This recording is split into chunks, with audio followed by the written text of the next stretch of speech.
Hey guys, it's me, Mr. 250, and welcome back to Higurashi. So last time I just remember Akasada basically blowing his cover. At this point, the smart thing that a person would do in a murder story would be, let's get out of here.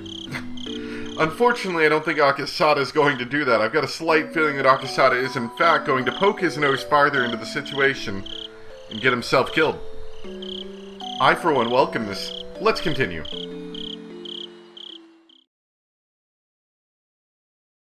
I had a restless night's sleep.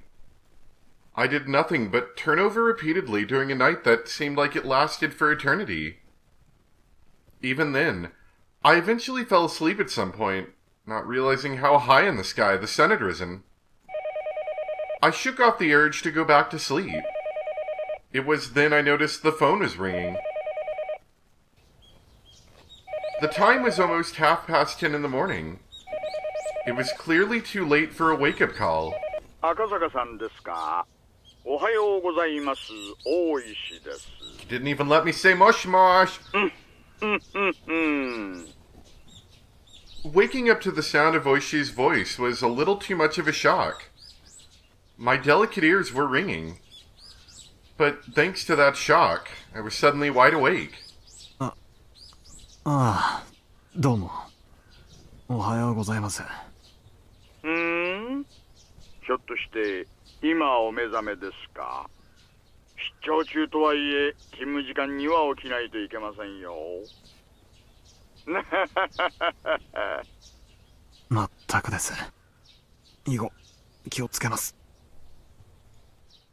あなたの眠気をもう一つ覚ましてあげられるかもしれない話があります。ひなみ沢駐在所から届いた遺失物に興味深いものが混じっていたんです。遺失物？詳しい話はこちらにいらっしゃってからにしましょう。Oh, we got the spooky music again. お昼前に来れますか？いえ、すぐに伺います。Oishi already knew what my mission was, since Oishi said it was something that would wake me up. It was hard to believe that it would be irrelevant to me. Honestly speaking, judging by the information from Sato-san yesterday, knowing that my cover was already blown, I couldn't wander to and from Hinamizawa carelessly.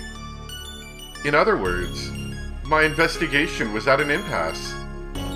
If there was some information that could put me back on the trail, that would be nothing less than a stroke of good fortune. Unless, of course, it kills you. After vigorously washing my face, I pulled on my jacket and hailed a taxi, heading towards the Okinamiya police station. おお、来た来た。天才ジャンシ様の到着だ。遅くなって申し訳ありません。で、一体何が出たんですか？ With absolutely no intention of reminiscing about last night's Mahon game, I pressed him to get to the point.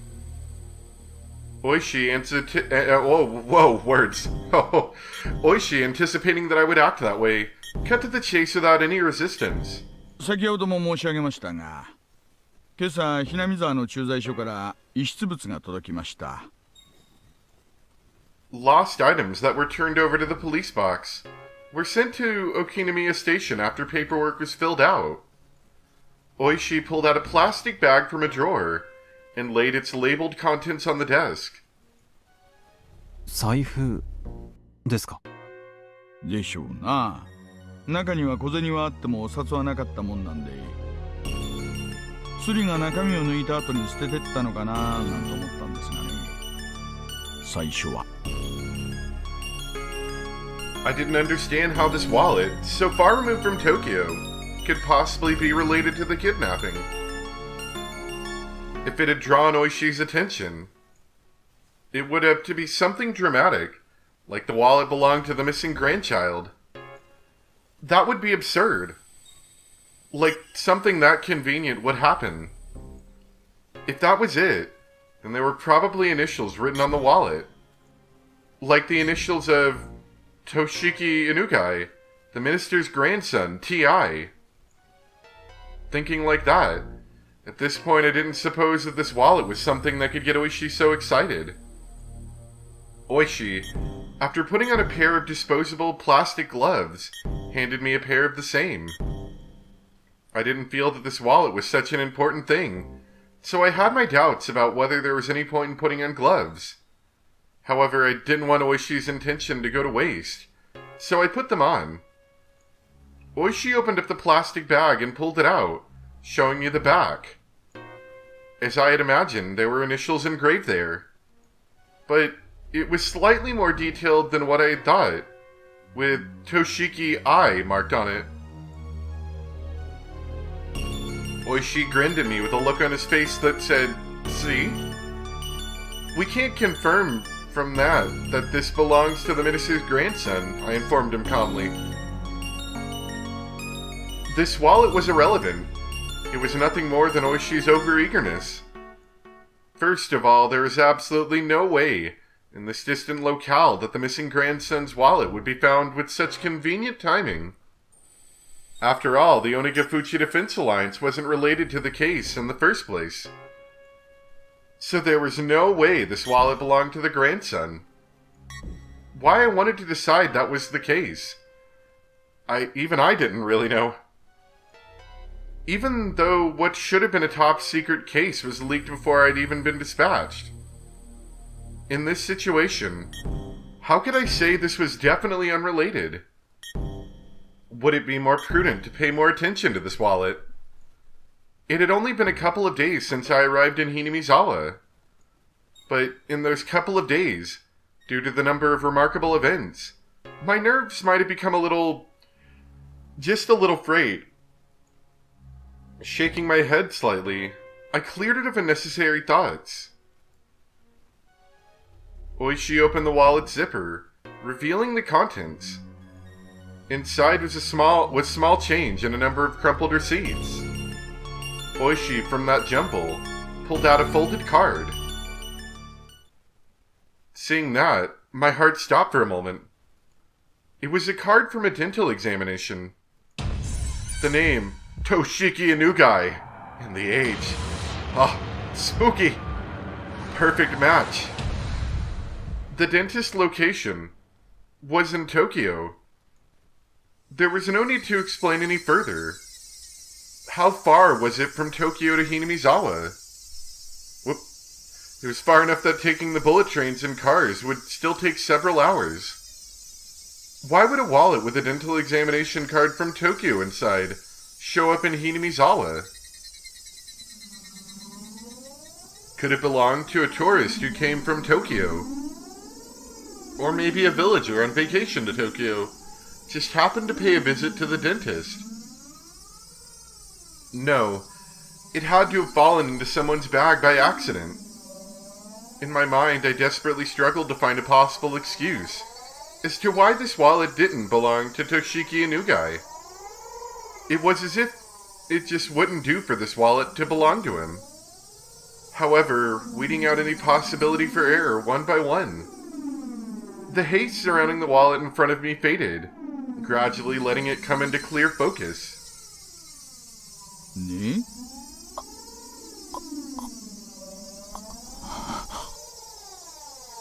I felt a shiver of electricity run up my spine. My pulse quickened, and a thin film of sweat began to coat my entire body. From Oishi's point of view, I was probably slack-jawed and spaced out, with a slovenly look on my face. この歯科には問い合わせましたか？そりゃ赤坂さんの仕事でしょ。私はまだそこまでは。この財布はいつ頃のものでしょうね。拾ったのは村人です。昨日のことだそうで。じゃなくて、この財布はいつ頃落ちたものでしょうね。ここいらに雨があったのはちょうど先週7日前。中身が水にやられた様子はないから最長で6日前からでしょうね。この財布の存在は署内で誰が知ってます？初期対応のひなみ沢駐在所の警官、それから遺失物対応で係が 2,3 人、あとは私とあなた。内緒の事件と関係があったらまずいでしょ。ベラベラとは喋ってないつもりですよ。電話を借りていいですか？どうぞどうぞ。外線はゼロ発信から。I dialed the phone number inscribed on the examination card. I could hear my pulse pounding inside my head. Could there possibly be something so absurd? The addresses on the receipts and cards inside the wallet were all from around the area where the grandson lived. The name on the examination card was also a match. The time we deduced that the wallet had been left behind also matched up with the timeline of the kidnapping. Of course, it was possible I could just laugh it off as a big pile of coincidences. There wasn't any strong evidence. Rather than all this circumstantial proof, the contents of the phone call I was about to make would have a much greater meaning. はい、お待たせしました。中川歯科です。どうも。こちらは沖宮署です。実はお財布の落とし物がありまして、所有者の連絡先を探しております。ご協力をいただいてもよろしいでしょうか。お財布の中にそちら様の診察カードが入っておりまして、氏名は犬飼俊樹くんです。カードの番号を申し上げますので、電話番号をお調べいただいてもよろしいでしょうか。ありがとうございます。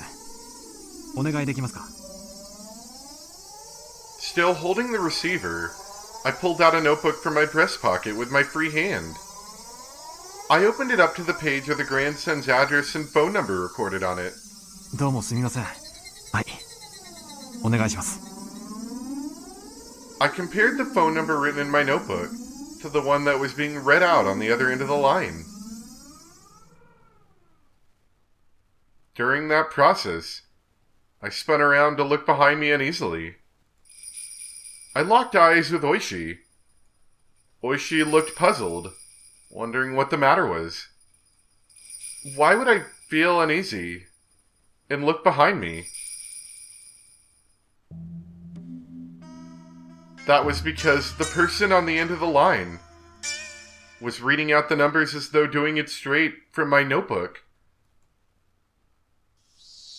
It seemed that HQ was in quite an uproar thanks to my report.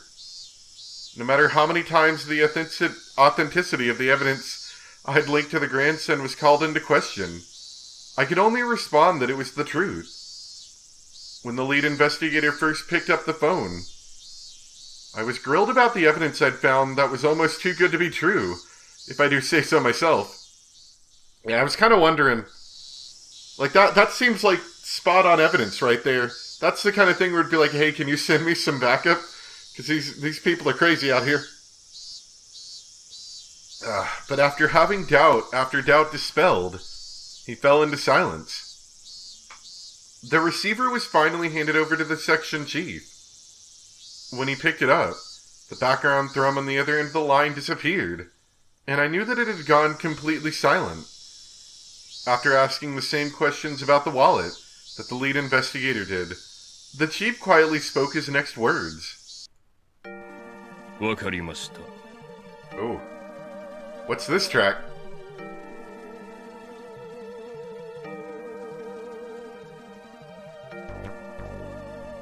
This is kind of cool.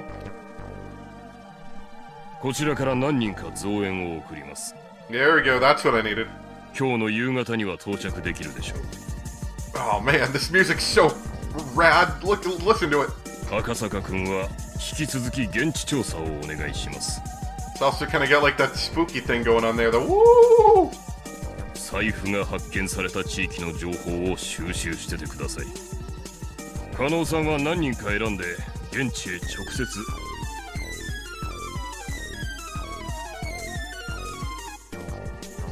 Man, this song is great. Anyone got a name of the track? I'd like to listen to this one later too. The fact that he was sending Keno, the lead investigator here, meant the chief had decided there was a possibility that the Onigafuchi Defense Alliance were somehow implicit in the kidnapping. However, it felt as though until the lead investigator, whom he trusted, had verified the evidence with his own eyes, he was still going to be skeptical about it. どうでした？ Yeah, this music's getting like a little too intense here, I feel. But I guess, we did find some pretty good evidence. 本庁から増援が出発するそうです。私は現地調査を命じられました。Yeah, I was ordered to die. 財布が Pretty 落ちていた much. 場所はどこなんです？高津戸のあたりだそうです。ここが沖宮。ずーっと行ってここがひなみ沢で、さらに上流にぐーっと上がっていくとこの辺が高津戸です。Oishi explained where the wallet was found by pointing to locations on the map on the wall. This place called Takusudo was even more remote than Hinamizawa was. 高津戸界隈はほとんど民家なんかありませんよ。昔の廃村です。無人の家屋が点在する、なんとも寂しいあたりですね。大石さん、高津戸へ案内してもらうことはできますか？構いませんよ。赤坂さんお一人ではなかなか自由にひなみ沢に出入りはできないでしょうからね。無論また野球帽とマスクをしてもらうことになりますが。That Oishi had agreed to accompany me was very reassuring. If Sato-san's info was to be believed, my cover had been blown. I wasn't sure if the villagers had realized that the fresh meat dispatched from public safety was the tourist that had visited the village yesterday. In other words, me. But deciding that they hadn't noticed would have been overly optimistic. Given a cursory thought, Takatsudo, where the wallet was found, couldn't be ruled out as a hiding spot for the kidnappers. The Takatsudo area didn't have any residential buildings, nor was it along a highway. There wasn't a reason for even the locals to go out of their way to visit it. It was exactly what you would call a long-forgotten ghost town at the end of the road. You couldn't ask for a better place to hold a kidnapped grandson. Also, you couldn't get to Takatsudo without passing through Hinamizawa first. Those several conditions made the area all the more important. I couldn't brush it off any longer. There was no longer any doubt that Onikafuchi Defense Alliance, or someone hired by them, were involved in the kidnapping. If that was the case, then the fact that this wallet was found might have already been leaked to them. They even knew so much as how the Public Safety Division was operating. The case of the wallet couldn't be something they didn't know. In that case, there was a possibility that the enemy was lying in wait. To dive alone into enemy territory, surrounded by enemy territory, to say the least, required an amount of courage, nay, recklessness that I just did not have. 大石さんの動向がなければ、そうおいそれと踏み込めない村でしたので、ご協力いただけて本当に助かりました。正直なところ、またお金を要求されるのではと思ってましたよ。それは正直を言えば、ひなみ沢なんか好き好んできたがないですからね。運賃でも弾んでもらいたい気分ですが、でも一緒に卓を囲んだ友人の頼みとあれば断るわけにはいきませんしね。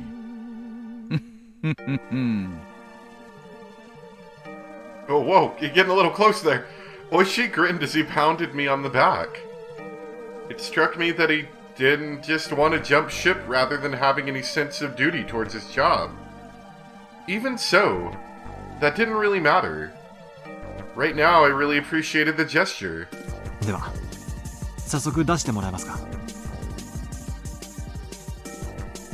If the enemy knew that the police had obtained the wallet, then they would probably have moved the hostage to a different place. There wasn't a moment to lose. But Oishi, without regard to the fact that we were about to head out, began to remove his jacket. 何をしてるんですか？まあ用心ですよ。家中の栗を拾うなら相応の用意が必要と思いましてね。あなたも来ますよ。What Oishi pulled from the drawer below the desk was a stab-proof vest.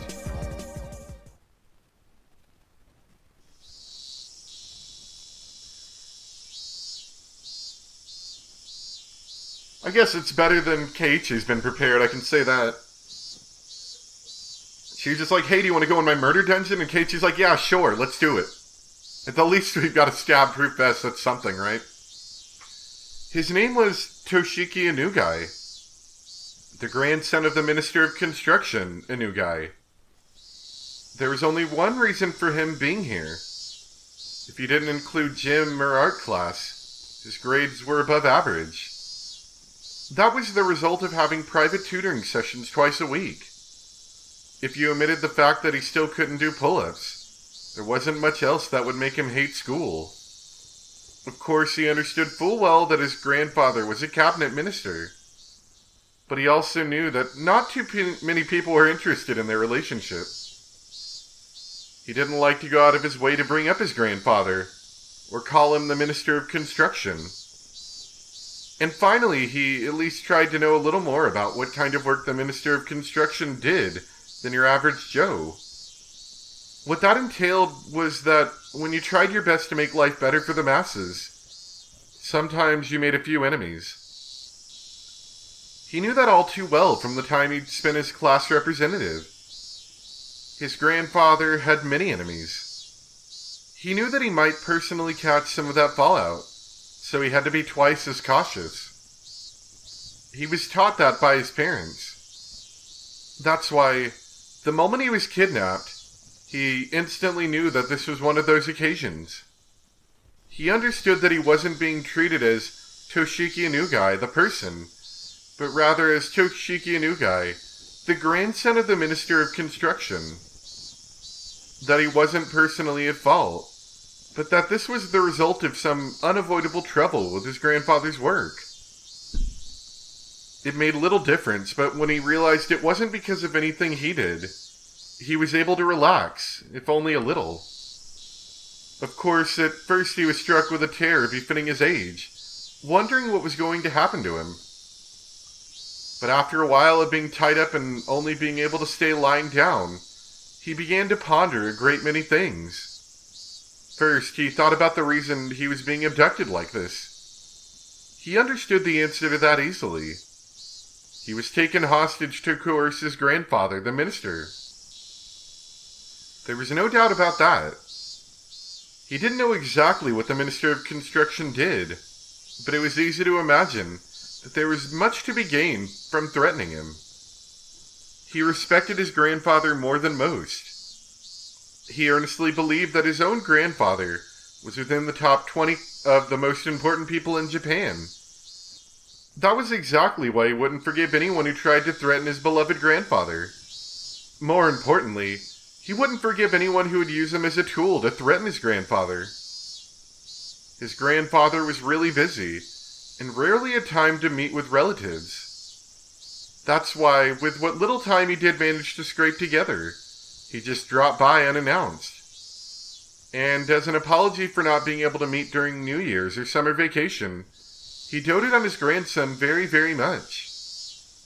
The number of times that Toshiki was looked upon with disregard, just because his grandfather was a politician and a minister, certainly weren't few. But he never thought even once that he wanted his grandfather to quit being a politician. Because it was his beloved grandfather. He wanted him to continue his career as long as possible, from the bottom of his heart. However, Toshiki was now being held hostage, and his grandfather was being threatened. His grandfather, who called him the apple of his eye, was surely suffering. He might do anything to save his grandson.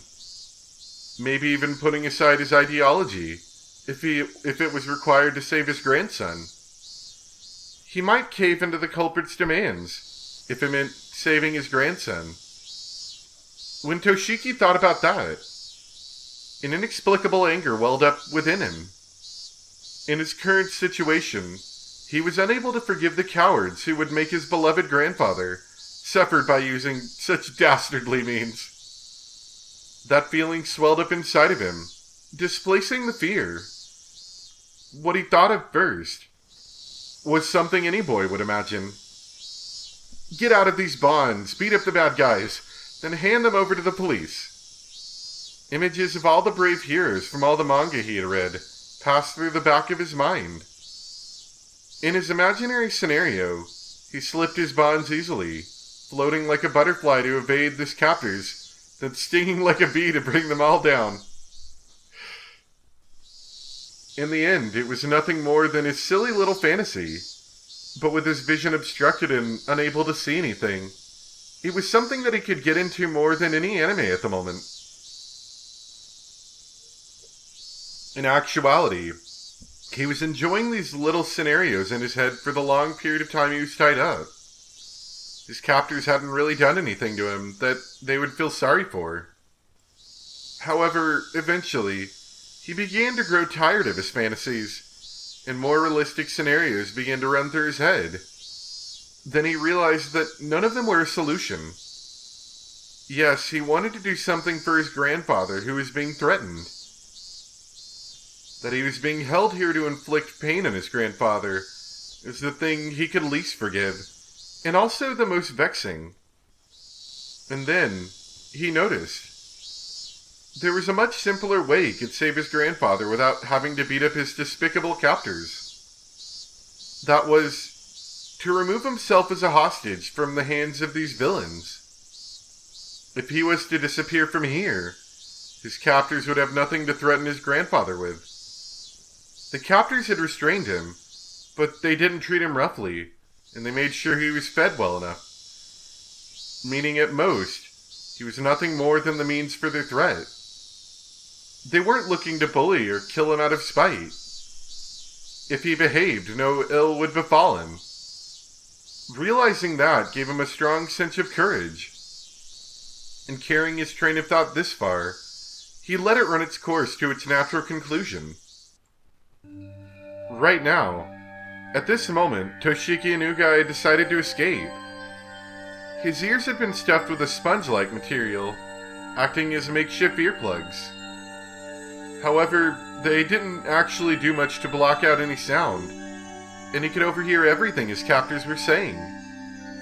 Realizing that this was to his advantage, even when his captors spoke to him, he acted like he couldn't hear them due to the earplugs. His captors, thinking that he couldn't hear their conversation, talked about all sorts of things, without any reservations. Thanks to that, he was able to obtain various pieces of information. First off, this wasn't Tokyo. It seemed that this is quite a distance away, and on top of that, in the countryside, nestled deep in the mountains.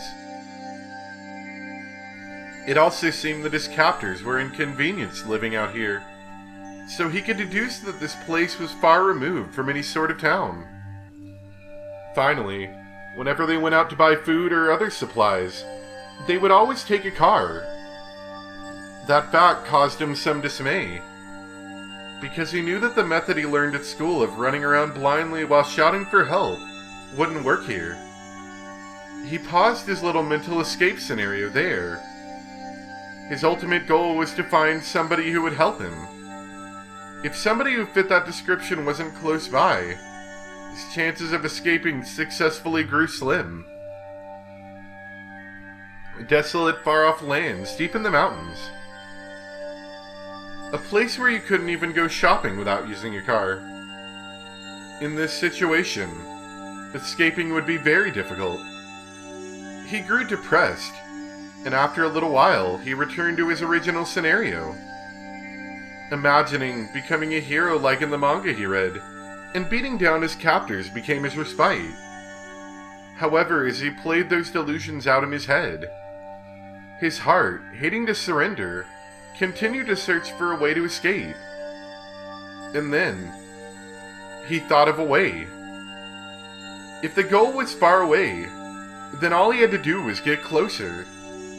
His goal, in a nutshell, was to find somebody who would help him. In other words, somebody other than his captors.